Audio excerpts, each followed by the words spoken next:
Estamos mirando en un libro del Nuevo Testamento que empieza con la tercera letra de Marcos. Romanos, muy bien. Y estuvimos mirando tres capítulos, a ver si os acordáis qué tres capítulos eran. Uno empezaba con el 6, el siguiente era el 7... y hoy nos toca el 8. Muy bien, me alegro que sepáis tantas buenas matemáticas, ¿eh? El 6, el 7, ya los estuvimos viendo, estuvimos hablando acerca de la ley y después estuvimos hablando acerca del pecado, del pecado y después de la ley. Y si no os acordáis, no pasa nada, ¿vale? Están colgados los vídeos en nuestro canal de YouTube. Por cierto, también tendremos puestos ya pronto los mensajes que trajo el hermano Bonakowski en el retiro. Así que si conoces de alguien que no pudo ir o tú mismo quieres volverlos a escuchar o quieres volver a escuchar las músicas especiales, estarán puestas ahí pronto, ¿vale? Las músicas especiales ya se están subiendo ahora mismo, están subiéndose aquí en el ordenador, pero las predicaciones me tiene que enviar los títulos que él quiere ponerles. Así que estoy a la espera de eso para poder subirlas, ¿eh? Pero este capítulo es la cima de los dos capítulos que ya hemos visto acerca de la santificación. Y responde a algunas preguntas que surgieron en relación a la ley y a la carne. Y hay un personaje que domina todo este capítulo 8, que es el Espíritu Santo. Porque a través del Espíritu Santo morando en nosotros, podemos vencer la carne y tener una vida cristiana que es fructífera. Ahora, este capítulo podemos resumirlo en tres frases, que son las tres áreas o las tres zonas o los tres puntos que vamos a ver esta mañana. Se resumirían así: ninguna condenación, ninguna obligación y ninguna separación. Ninguna condenación, ninguna obligación y ninguna separación. Antes de continuar, por eso, vamos a orar y después lo que vamos a hacer es leer el capítulo 8 entero. Ya sé que es un poco largo, pero síguelo, ¿vale? Síguelo en tu Biblia y después haremos algunos comentarios sobre este capítulo. Señor, te damos muchísimas gracias por este día, te damos gracias por el sol, te damos gracias por el buen tiempo que podemos disfrutar de tu naturaleza, Señor, lo que tú has creado. Te queremos pedir, Padre, que tú nos ayudes a poder ahora concentrarnos y centrarnos en tu palabra, y ayúdame a mí también, Señor, que la pueda explicar lo que he estado estudiando y pueda también compartir con los hermanos para nuestro beneficio y crecimiento espiritual.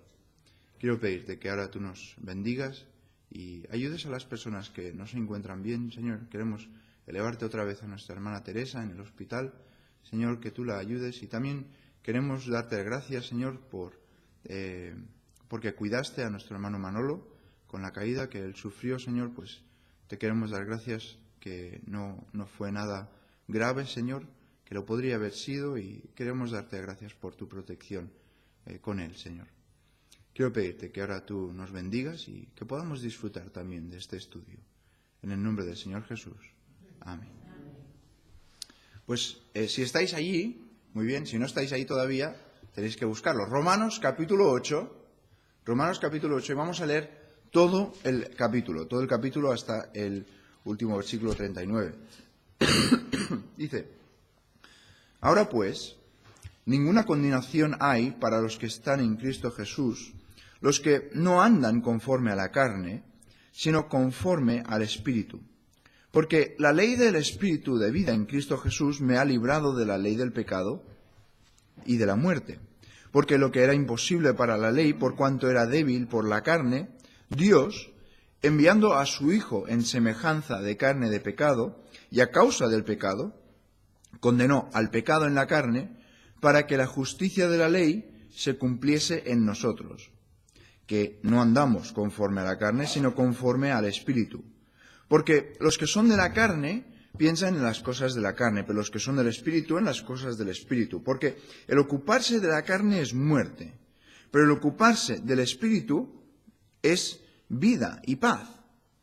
Por cuanto los designios de la carne son enemistad contra Dios, porque no se sujetan a la ley de Dios, ni tampoco pueden.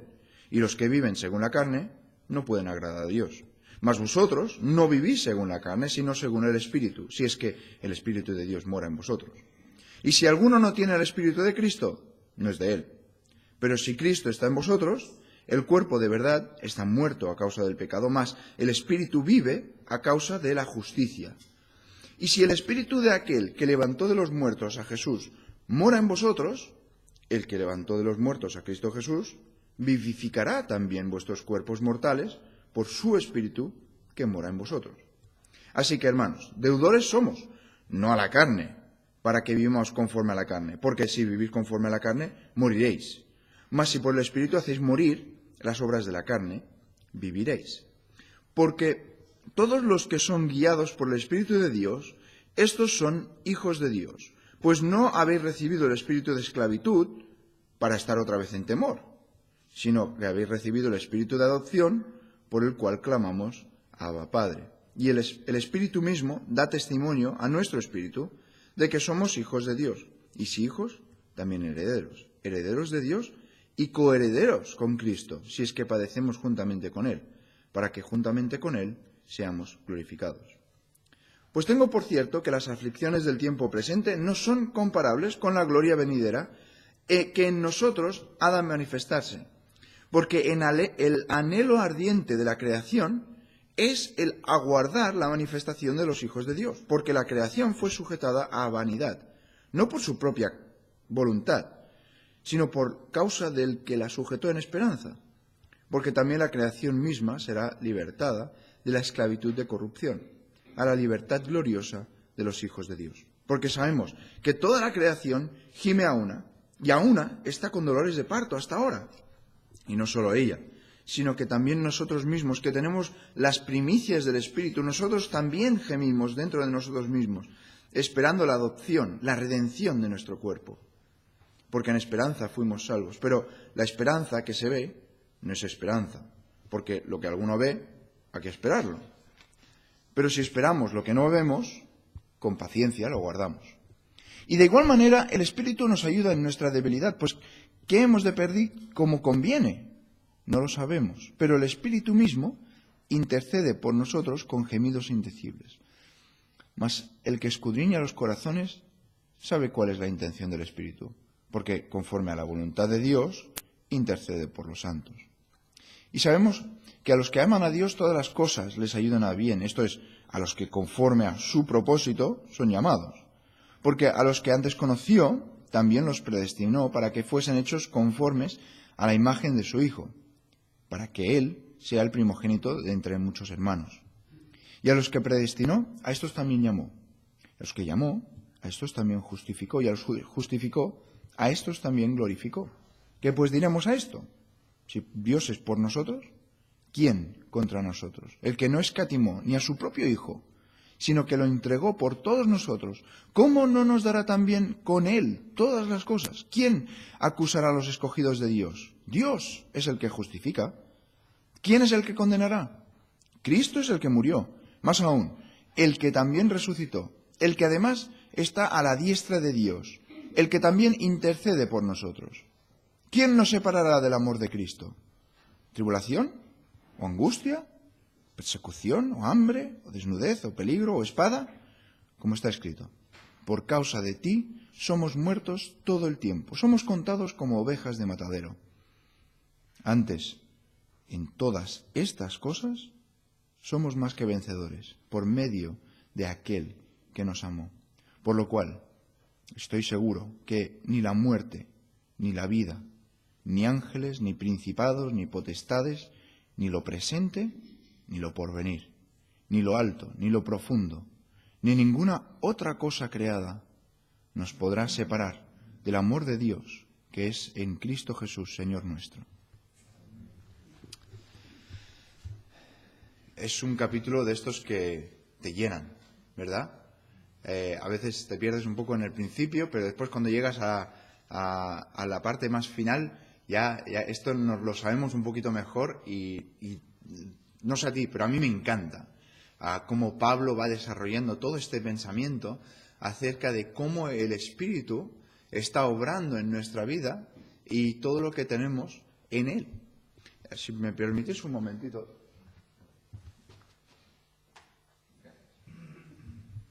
Es que va enviando olores de flores frescas y no ayuda demasiado a la condición respiratoria. Pues hemos dicho, ninguna condenación, ninguna obligación y ninguna separación. Muy bien, estáis atentos. Ninguna condenación. Lo vemos esto en los primeros 4 versículos. Y de hecho, en realidad, constituyen la conclusión del argumento del capítulo anterior, del capítulo 7. Ahora, está diciendo, ahora pues, está diciendo, recuerda lo que acabo de decir, tenemos que acordar, esto era una carta, no estaba dividido por capítulos. Entonces, él simplemente está siguiendo con el capítulo 7 y dice, vale, así que yo mismo con la mente sirvo a la ley, más con la carne de la ley del pecado. Ahora pues, voy a acabar de decir lo que os estaba comentando antes.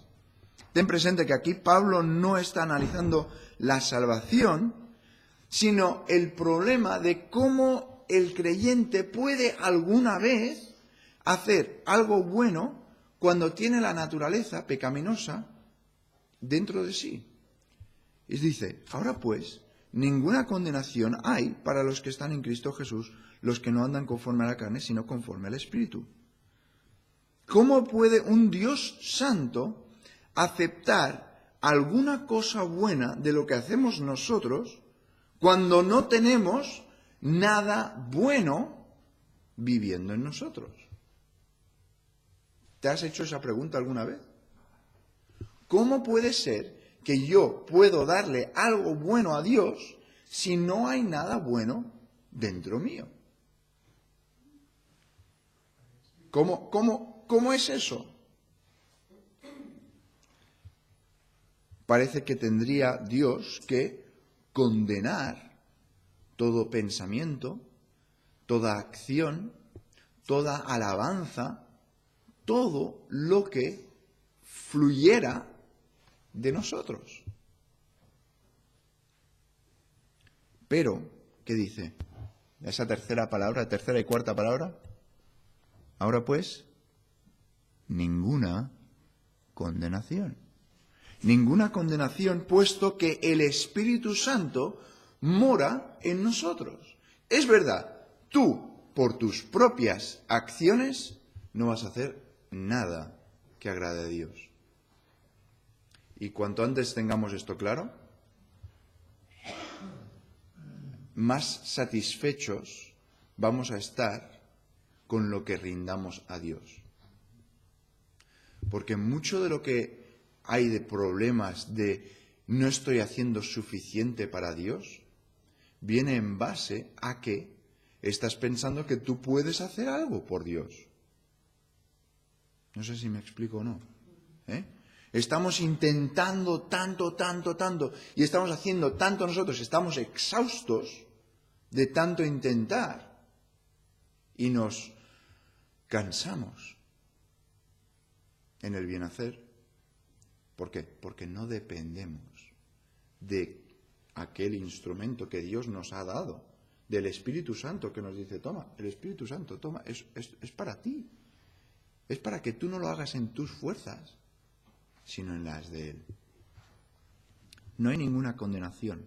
La ley no puede condenarnos porque estamos muertos a la ley. ¿Os acordáis? Estamos hablando, estamos muertos a la ley. Nosotros para la ley ya no existimos. Dios no puede condenarnos porque el Espíritu Santo que mora en nosotros nos capacita para vivir conforme a lo que Dios quiere. Y por consiguiente, satisfacer las exigencias que Dios tiene. Es un día glorioso en la vida del cristiano cuando se da cuenta de que los hijos de Dios no están bajo la ley de que Dios no espera que hagan buenas obras en su propio poder de la vieja naturaleza. Cuando el cristiano comprende que no hay ninguna condenación, se da cuenta de que el Espíritu de Dios mora en él y ese Espíritu es el que le ayuda a agradarle a Dios. Qué gloriosa salvación que tenemos. ¿Qué nos dice Pablo en Gálatas 5:1? Dice: estad pues firmes en la libertad con que Cristo nos hizo libres. Y no estéis otra vez sujetos al yugo de esclavitud. Estad libres en la libertad que tenéis. No hay ninguna condenación. No hay nada que Dios vaya a decir, mira, esto, por las acciones que estés haciendo en el Espíritu. Pero después, en los siguientes versículos, del versículo 5 al 17, nos habla de que no hay ninguna obligación. Mira lo que dice en el versículo 5. Porque los que son de la carne piensan en las cosas de la carne, pero los que son del Espíritu en las cosas del Espíritu. Porque el ocuparse de la carne es muerte, pero el ocuparse del Espíritu es vida y paz. Ahora, el creyente puede tener dos disposiciones, o dos mentalidades, o dos designios, dos formas de hacer. La una podría inclinarse hacia hacer las cosas en la carne y ser un cristiano carnal que está en enemistad con Dios porque está haciendo las cosas en base a lo que él o ella puede hacer. Ahora, esto es más común de lo que nos pensamos. Esto es más común de lo que a nosotros nos gustaría admitir en nuestra propia vida. Esto es más común de lo que nos percatamos y muchas veces es más fácil de verlo en los demás que verlo en ti mismo. O por lo menos eso te gusta pensar.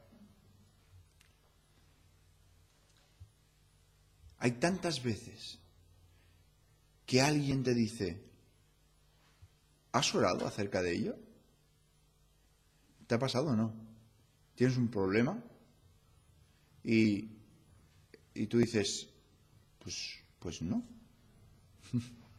Y sé que es lo que tengo que hacer, pero no lo hago, porque estoy tan ocupado en intentar resolver, porque a mí me gusta resolver. Yo soy un resolvedor. A mí me gusta cuando se me enfrenta un problema y lo tengo que resolver. Me gusta. Me gusta con las personas. Hay casos, por ejemplo, el año pasado llegó un profe y el pobre llevaba meses con una clase horrenda. Y así de broma me dice, cógela tú, porque la podrás solucionar. Y yo dije, pues vale, o sea, si quieres, yo te más horas para mí, o sea, ¿vale? Y me acuerdo, y bueno, era una clase difícil, pero era un reto, ¿no? Y fue interesante. Pero tantas veces nos olvidamos de con quién tenemos que hablar primero, ¿verdad? Y fue curioso, estaba con mis suegros, con Josep y Laura, y estábamos haciendo un ejercicio de inglés. Y tenían que adivinar el uno del otro qué harían en ciertas circunstancias, ¿no? Y entonces le tocaba Laura hacia Josep y tenía que decir con quién hablaría la primera persona cuando tuviera un problema, ¿no? ¿Quién sería la primera persona con quien hablaría cuando tuviera un problema? Y ella dijo, the Lord. Pero lo dijo de una forma que yo no entendía qué estaba diciendo. Yo estaba pensando en una persona, a ver qué persona estaba diciendo. Estaba diciendo the Lord, el Señor. Y hasta que no caí yo, y me di cuenta, digo, es que lo sabemos, pero nos cuesta ponerlo en práctica. Y me gustó que ella lo dijera de él, sabiendo que esa era su forma de verle, o sea, era lo que ella conocía de él. Los pongo como ejemplo, pero tú estás pensando en alguien ahora mismo que cuando sale algo, La primera respuesta, ¿qué es? Vamos a orar. ¿Has estado con alguna persona así alguna vez? Que tú que tienes ganas de salir corriendo porque es que tenemos que hacer esto y tenemos que hacer lo otro y... No, vamos a orar un momento. Pero a ver, ¿qué va a hacer la oración? ¿Qué no va a hacer? Porque tenemos un espíritu que vive dentro nuestro, que al mismo tiempo que no nos da condenación, también hay ese elemento de que no hay obligación, porque está ese otro lado. No hay obligación para con la carne. No hay obligación que tú tienes que hacer las cosas conforme a la carne.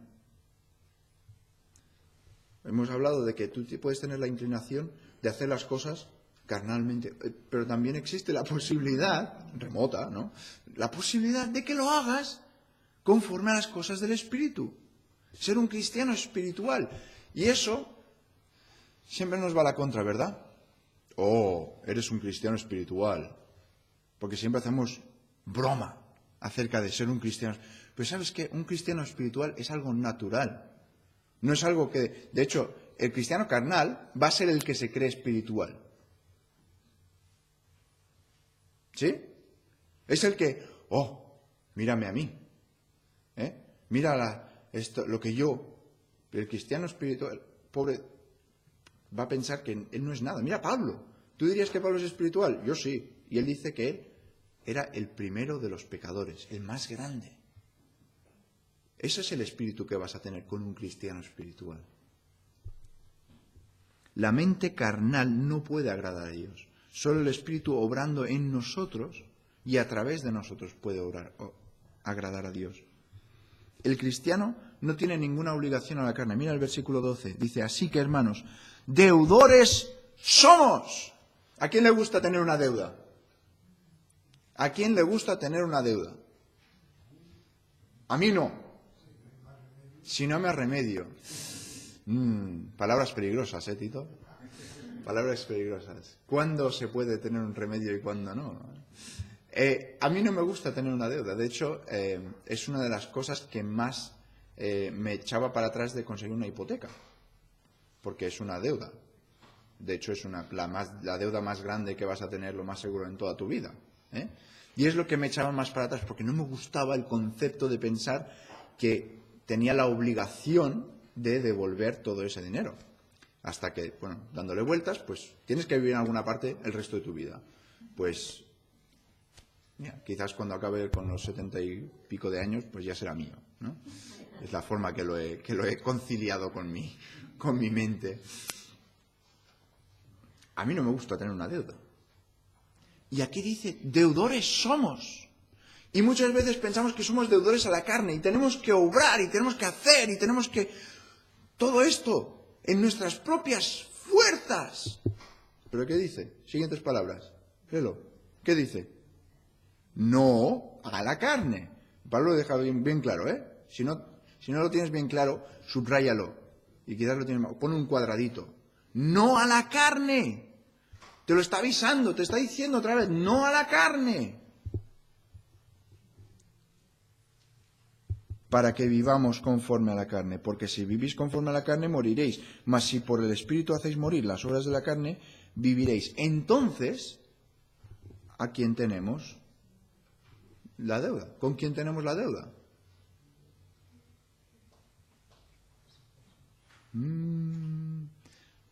Con él, con el Espíritu. Fue el Espíritu que nos convenció y nos mostró nuestra necesidad de un Salvador. Fue el Espíritu que impartió la fe salvadora, que implantó la nueva naturaleza en nosotros y que nos da testimonio cada día de que somos hijos de Dios. Qué gran deuda tenemos con el Espíritu. O sea, Cristo nos amó tanto que Él vino y murió en la cruz por nosotros. Pero el Espíritu Santo nos ama tanto que vive en nosotros. Que a diario soporta nuestra carnalidad y nuestro egoísmo y nuestra autosuficiencia. Todos los días nuestro pecado lo contrista. Y sin embargo, nos ama y permanece en nosotros como las arras, como la garantía, como esa cosa que no se te va a escapar de las bendiciones de Dios en el futuro. Si alguien no tiene el Espíritu de Dios morando en él, ¿qué dice la Biblia? ¿Qué dice aquí en Romanos? No es de él. Tienes que tener al Espíritu Santo de Dios morando en ti para que puedas llamarte cristiano. Ahora, aquí en el versículo 15 nos dice otra cosa. Dice, pues no habéis recibido el espíritu de esclavitud para estar otra vez en temor, sino que habéis recibido el espíritu de adopción. Ahora, hay algunas personas que dicen que esto es un título del Espíritu Santo. El espíritu de adopción. El espíritu de adopción. Vivir bajo la carne o bajo la ley conduce a la servidumbre. Pero el espíritu conduce a una vida gloriosa de libertad. Nos lo dice aquí en este pasaje. Libertad, para el cristiano, jamás quiere decir que puede hacer lo que le da la gana. Eso lo sabemos, ¿verdad? Decimos, yo tengo libertad en Cristo. Ya, pero es que cuando tú dices libertad en Cristo, no quiere decir que puedes hacer lo que te dé la gana en Cristo. ¿Sí? No podemos coger y decir, no, es que yo tengo libertad para hacer esto porque estoy en Cristo, no estoy bajo la ley. No, tú estás bajo la ley de la servidumbre a Cristo. Estás bajo Cristo. No podemos hacer lo que nos dé la gana. De hecho, justo ayer nos enteramos de una iglesia en Estados Unidos, ojo con esto, una iglesia que es nudista. O sea, porque somos libres. Y Adán y Eva... ¿Cómo? Sí, es una vergüenza. Es una vergüenza. ¿Por qué? Porque están... Mira, podemos ir a Romanos capítulo 1 otra vez, o sea, volver a mirar todo lo que...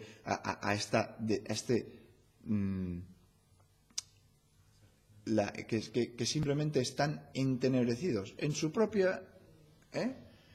Y esto lo aprendí de un amigo de mi hermano.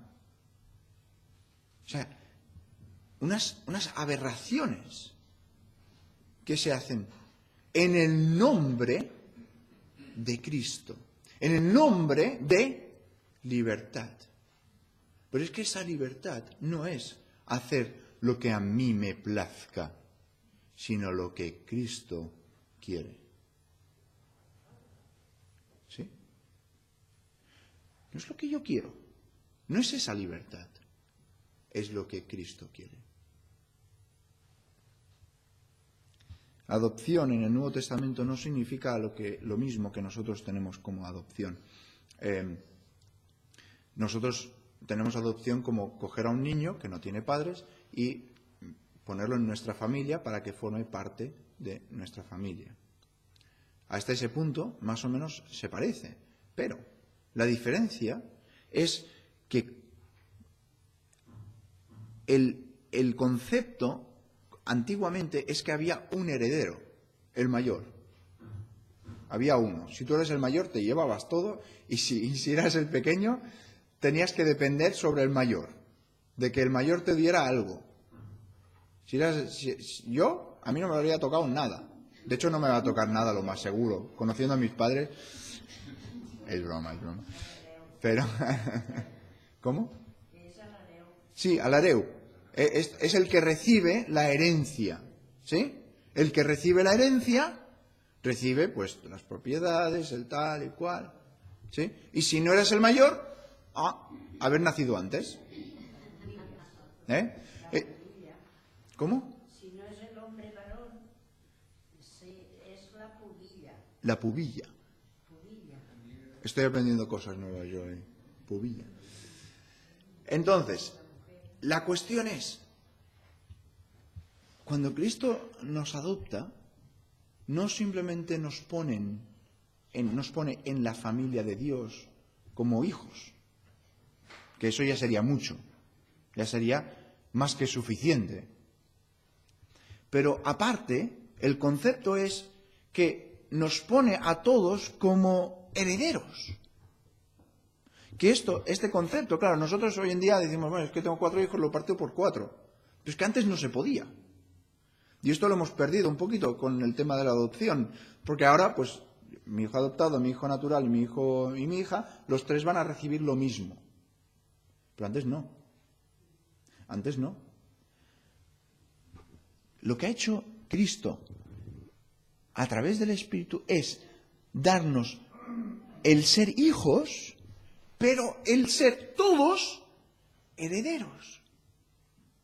Ahora, este concepto no sé qué haría a las mentes de los pobres que lo estaban leyendo, porque para nosotros es normal, es natural, pero para los romanos de ese momento, a ver, o sea, Dios nos hace hijos, pero somos todos iguales. ¿Qué concepto? Cada creyente es un hijo de Dios por nacimiento y heredero de Dios por adopción. Tú cuando entregas tu vida a Dios, Él te acepta como su hijo. Él te quiere como su hijo. Pero después a través de esa adopción te hace heredero, te sube hasta el mismo nivel que todo el resto de los creyentes que han sido creyentes durante toda la historia. Gracias a Dios que el cristiano no tiene obligación con la carne para alimentarla, para agradarla, para obedecerla. No tiene obligación. En lugar de eso, debemos hacer morir las obras de la carne por el poder del Espíritu y permitir que el Espíritu dirija nuestras vidas. Ahora tenemos esta última, que es la sección grande, pero no os preocupéis porque no tenemos... O sea, me voy a corregir aquí lo que iba a decir. Imaginaos, estoy corrigiendo lo que no he dicho. Podríamos estar aquí años hablando sobre lo que nos queda del capítulo, pero vamos a resumirlo un poquito. No hay ninguna separación. Aunque ahora los creyentes soportan el sufrimiento, disfrutaremos de la gloria venidera cuando vuelva el Señor Jesucristo. Es más, la creación entera, ¿qué dice este pasaje? ¿Qué dice el versículo 19? Que está gimiendo bajo la esclavitud del pecado. ¿Qué cosa, no? Esta palabra, ¿qué es un gemir? Es cuando oyes un ruido, pero que no son palabras. Puede ser en dolor. Y tantas veces vemos cosas en la naturaleza que nos hablan de este gemir.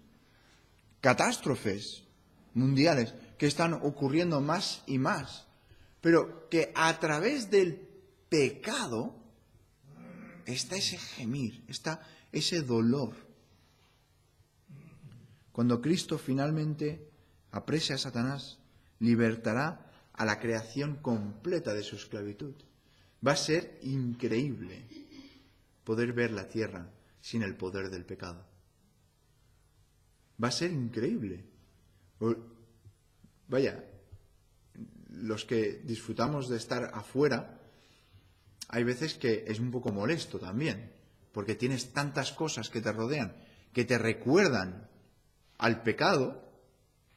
De hecho, estábamos ayer limpiando unas zarzas y Marta estaba cogiendo unas malas hierbas y las tiraba, yo las cogía y pues fui a coger un manojo que ella había dejado allí y me pinché en la mano 4 o 5 veces, una de estas plantas que parecen inofensivas, unos pinchacos ahí que yo no los vi, claro, pero, y ¡buah! Y eso que duele. Eso no estará. no estará. ¿Tú te imaginas ir a coger moras? ¡Qué bendición! Disfrutar de todo lo que Dios ha creado, como Dios lo creó. Poder disfrutar completamente. Estirarte en la hierba sin que ningún bichito se te meta por el oído. Todos los bichitos se controlarán y dirán, no, dejamos a Josué en paz.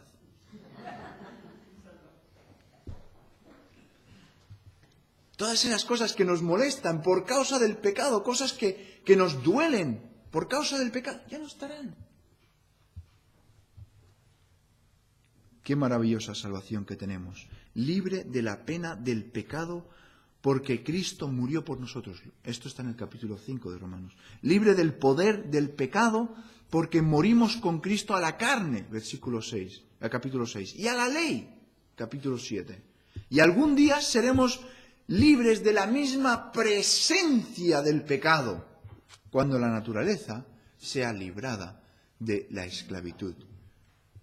Tenemos el espíritu de adopción, pero estamos esperando la adopción, dice el versículo 23, la redención de nuestro cuerpo. Ahora, el alma ha sido redimida, pero no nuestro cuerpo. Estamos en espera. Dice aquí, porque en esperanza fuimos salvos, pero la esperanza que se ve no es esperanza. ¿Verdad? Tú estás deseando algo, estás anhelándolo, pero ya lo tienes, pues no lo estás esperando más. ¿No? Claro, es lógico, Pablo. Y aquí estamos esperando con paciencia que nuestros cuerpos también sean redimidos. Ahora, aquí hay 3 gemidos. Mira, versículo 22 nos dice, toda la creación está gimiendo. Mira el versículo 23. Y no solo ella, sino que también nosotros mismos estamos gimiendo. ¿Qué estamos esperando? ¿Qué estamos esperando al final de ese versículo? Esperando la adopción, la redención de nuestro... Estamos esperando la segunda venida de Cristo. Y estamos deseosos, estamos anhelantes, estamos con ganas. Pero mira, el versículo 26. Y de igual manera, el Espíritu nos ayuda en nuestra debilidad, pues que hemos de pedir como conviene, no lo sabemos, pero el Espíritu mismo intercede por nosotros con gemidos indecibles. Gemidos indecibles. Pablo destaca que mientras soportamos estos sufrimientos en esperanza, tenemos el privilegio de orar en el Espíritu. Y han habido veces que tú cuando oras no sabes cómo orar, no sabes qué expresar, no sabes qué decir. Pero tienes el Espíritu dentro de ti. Tienes el Espíritu Santo que sí que sabe. Pablo indica que la oración espiritual también puede ser un gemido. También puedes estar gimiendo y el Espíritu Santo sabe lo que estás diciendo, sabe lo que quieres decir, sabe en qué estás pensando. Versículo 26 nos dice, y de igual manera el Espíritu nos ayuda en nuestra debilidad, pues qué hemos de pedir como conviene, no lo sabemos, pero el Espíritu mismo intercede por nosotros con gemidos indecibles. Dice, otra traducción lo dice, suspiros demasiado profundos para palabras. Suspiros demasiado profundos. Es un anhelo tan profundo, es un deseo tan grande que no lo puedes poner en palabras.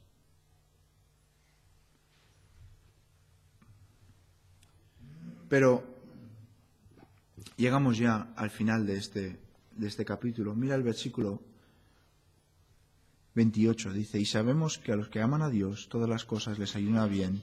Esto es, a los que conforme a su propósito son llamados. Ahora, el versículo 28 es una promesa. Todas las cosas les ayudan a bien a los que conforme, ¿vale? Y podemos reclamar esa promesa por el propósito del siguiente versículo. Mira todos los verbos en el versículo en el versículo 30. Versículo 29 y versículo 30. Mira el versículo 30, todos estos verbos. ¿Qué dice? A los que predestinó, a estos también llamó. Y a los que llamó, a estos también justificó. Y a los que justificó, a estos también glorificó. Pregunta muy simple, muy básica. ¿En qué tiempo verbal están estos verbos? En el pasado simple. Es una acción ocurrida en el pasado con una fecha. Eso quiere decir que hay un tiempo específico que se comenzó y que se acabó.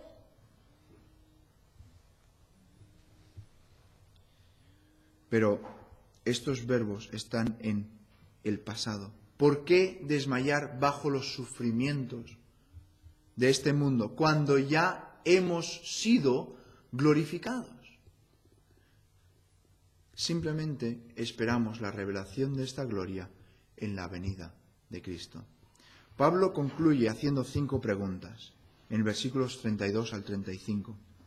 Y todas estas las contesta.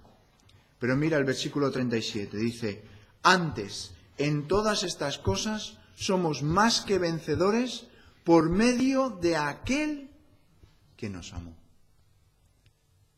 Somos más que vencedores por medio de aquel que nos amó. Que el Señor nos ayude a que podamos disfrutar de la libertad que tenemos en Cristo, bajo Cristo. ¿Libertad bajo Cristo? Sí. Porque no hay condenación, no hay obligación, no hay ninguna separación. ¿Qué hay? Nada de lo que tú puedas pensar, ni espada, ni desnudez, ni cosa horrible que te pueda venir. ¿Qué te puede separar del amor de Cristo? Nada. Nada. A Él sea la gloria. Señor.